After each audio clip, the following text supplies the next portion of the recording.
All right, hello, Cheerskevin here, and welcome back to what is probably, I hate to say it, probably the final episode of this SevTech series. Yeah, we're gonna walk around, we're gonna tidy some stuff up, and I'm just gonna kind of talk over this. so, yeah, I've been thinking about this for a little while. Our SevTech series it's been slowly limping along, and we've been doing cool stuff. We've been making progress. That whole astral sorcery area is kind of since we got into that limping along phase. But I'm thinking the kind of some of the magic is gone. We spent a long time in the early game. We went through and did a lot of cool stuff. We were building stuff. I mean, of assorted levels of quality. We had our starter island over here. I kind of want to walk through here and try and wrap things up because I've noticed with everybody ends up freezing Let's Play series at some point. And sometimes if it's midway through progression, it just gets abandoned, and that can seem kind of frustrating. So I wanted to at least make a video where we sort of try and wrap things up a little bit. But remember, we had our lovely, terrible crafting table that required the crafting rock. Where is our crafting rock? Who knows? And the chopping block and our primal chest of amazing, and of course this was the upgraded amazing chest.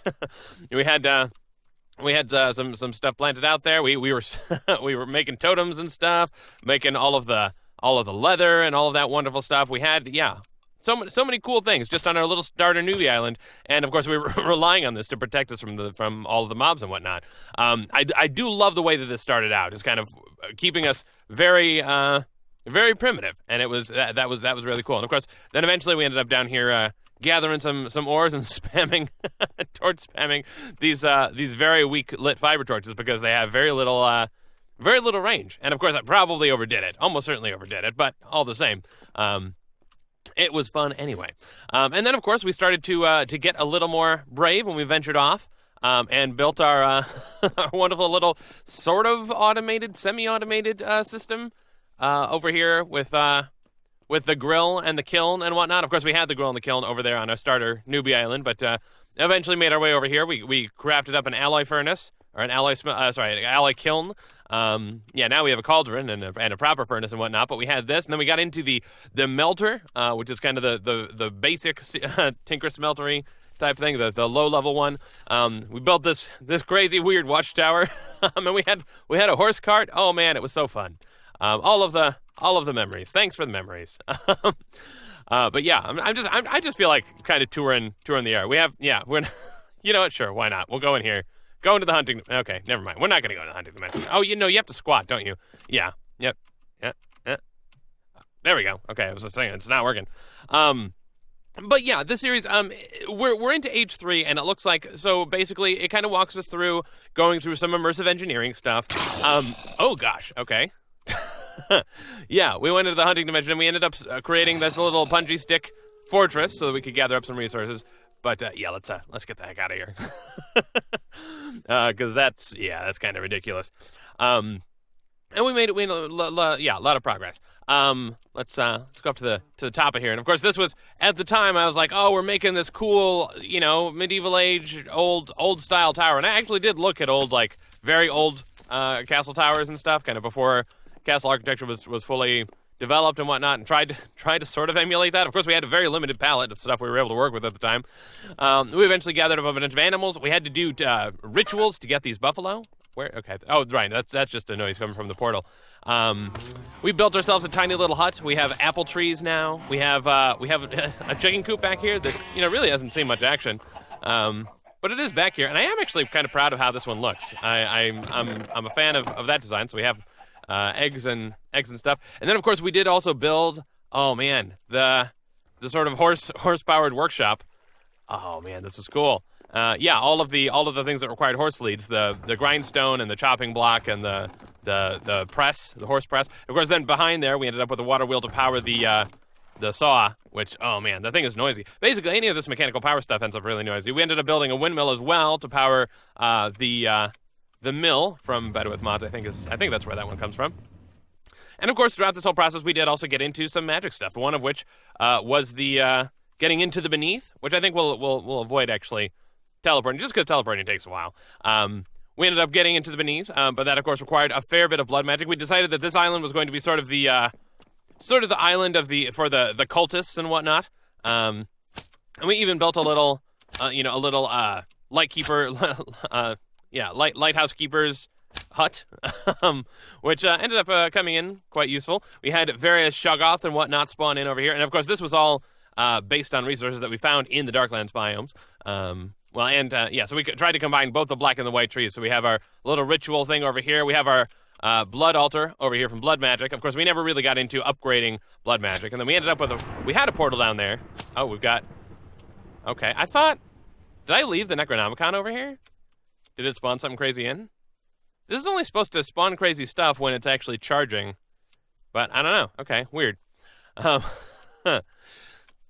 But yeah, I see. I want to take this. Yeah, I feel like we should take that pillar down because it's an eyesore. We did that just to try and get ourselves to get up so that we would have an easier time mining prism. You know what? Maybe we'll just leave it because if we ever do come back to this, now I'm not ruling out the idea that we may come back to this. If I ever sort of get the itch, we may fire this up and just kind of record an episode here or there. But as far as trying to maintain this as a series, I think it's time to bring an end to it. If we take a stop and we'll look at Age 3. So we kind of just entered Age 3. Or Prospector and Railways. It does look like I did look at Steve's cart stuff, and it looks like from what I've been seeing on the subreddits and everything, mostly Steve carts in here. It works for like making an automated tree farm, but there's not a huge amount of value that we can get that we can't get elsewhere. And even the tree farm we could do better with Astral Sorcery because there's a tree farm baked into that as well. So yeah, and then of course I had this brilliant idea of, hey, let's create a storage system based off of an open-air post office in Florida. Because, when you're looking for building inspiration, you could do a whole lot worse than an open-air post office in Florida. So, of course, crafting up these dried bricks took forever. It was a process that, it was a miserable process. But we got it done. We ended up we got our Tinker Smeltery. And then, of course, trying to walk through, so we've gone through everything. We ended up with our portal to the Between Lands over there and spent some time in there. We spent very little time in there because it doesn't record too well. And plus it's aggravating. I know if we had spent time in there and really learned things properly, it wouldn't have felt as miserable. But boy, did it feel miserable for a while. And then, of course, more recently, we spent a lot of time setting up our sort of astral sorcery area. Which was a lot of fun. And actually, we finally the cool one of the things that I'm most proud of about the Astral Sorcery era is we finally managed to make a place where we could reasonably work at night and not have not be guaranteed of explosions. And we ended up so we created a whole bunch of we farmed a whole ton of crystals, and boy did that take a long time.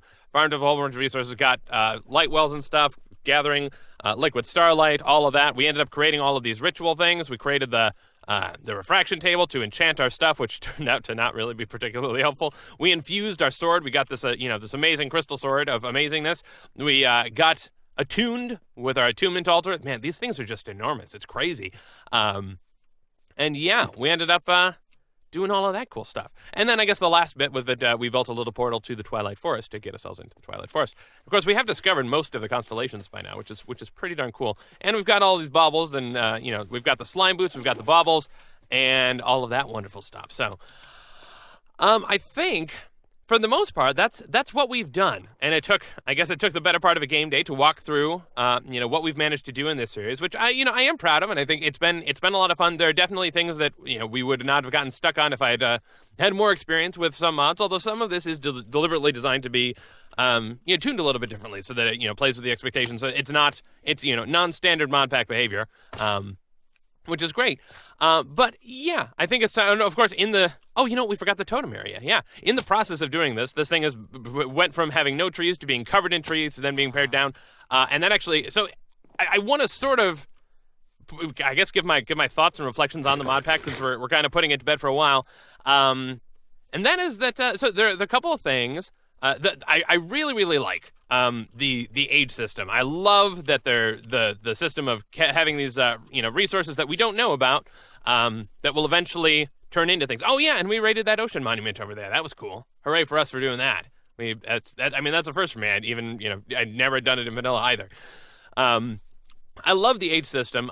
One of the things that for me was a bit of friction is just how much time it takes to gather resources. And I know that part of that, part of that is just the way that it is. Part of it's we didn't spend a ton of time trying to automate, trying to create automation, and part of that is that it's gated kind of behind the age, which means that if we wanted to create something that looked cool and fancy and required, say, those seared bricks, the Tinker's bricks, it took an awful lot of time, and a lot of this right here, the wooden basin from Primal Tech. This is like my least favorite thing. If there was one thing to get rid of, get rid of that. Another thing that I've learned though is that it is a very bad idea to spread out our base this much. I had this concept of, we're going to build a small town / city that's going to sort of evolve, like, it'll be like London or something. It'll start off with kind of primitive stuff, and we'll build up as we advance in the tech tree. We'll build up more buildings around it, but try and preserve the architecture. So you'll have the Roman wall interspersed amongst the in the middle of the business district and whatnot. In practice, this just meant a ton of running back and forth and not having the resources in the right places. And the slime sling helped, but the slime sling is not the most accurate of things. And even then, our storage system isn't is not too great either, because we had too many things sprawled over, and that design just ended up not working for us. So if I had to do it again, I would say we need to build ourselves a base that is a little less spread out. And that's going to be something I'm going to be mindful of in future series. Is trying to make sure that if we have if we have areas that are a little bit of a hike, that they're at least things where we maybe we build a primitive version nearby our storage, and then as we get something that's kind of self-sufficient, we can split it off, but make sure that it's relatively self-sustaining, so we're not going to have to be ferrying resources back and forth. The other thing I've kind of discovered is that at least when it comes to things like this, the stuff that I get excited about is not so much the mining and the grinding stuff like that. So entering H3, I saw this and I got, oh geez. The ore prospector, and then all of these ores that we would have to go ahead and farm up, and for the most part that's fine. It's just when you get hyped about the new age, it's not the thing you're the most excited for. I want to build cool stuff, and I want to try and solve problems, and going around and having to farm up more resources just kind of kills the enthusiasm. But my understanding, so age, I think there are, let's see. I think there's one more age after this that's sort of the high-tech age, and then I think there's a creative age after that, which is basically, just try and get to, try and farm resources to crazy levels of automation. And so maybe at some point we'll start playing through some of this. This does definitely get into more of the immersive engineering and the tech stuff. If I'd want to build a building, right? I'd want to build, like a factory or something. But man, looking at even looking at this, looking at bricks. I mean, that's clay, or terracotta. I suppose we could get terracotta, but it's clay going into a clay kiln. Actually, no, we can throw it into the smeltery. But still, that means we have to farm an awful lot of clay. I suppose we could, in theory, do that over a long period of time with the clay, with the meshes. Not the gather. These things. What are you? A strainer. The strainer bases and the strainers. But of course, then we would also have to farm up string to replace those strainers all the time, which would be possible if we created a mob farm. Because I think at this point we probably could safely create a mob farm, especially with the Astral Sorcery having lit up some of the caves under here. It'd probably be sort of efficient. So maybe that's something. If we ever do come back to this, it's worth doing. But I think that is going to do it for just kind of walking back, looking at all the stuff we've done. It was fun going to the Darklands and kind of discovering that whole thing. It is kind of a shame because now it's like, oh, there's so much cool stuff that we did discover kind of in the process of doing this mod pack, and I feel like it's half of this was the joy of discovering all these cool things, and so it's not. I feel like it's not a mod pack you could play twice with and have anywhere near the same experience. But yeah, let's let me just make sure that we're safely placed at our little house. And that's the other thing is if you are going to build, regardless of what sort of base you build, make sure you have an enclosed area in which to build it so that you can keep it safe from mobs, because we had to stop so many times, just go back and sleep, or get a sleeping mat or whatever. So that's something to keep an eye out for if you're doing your own base design. But anyway, that's going to do it. We're going to continue the other 3 series, and I don't know, maybe we'll explore some other stuff as well.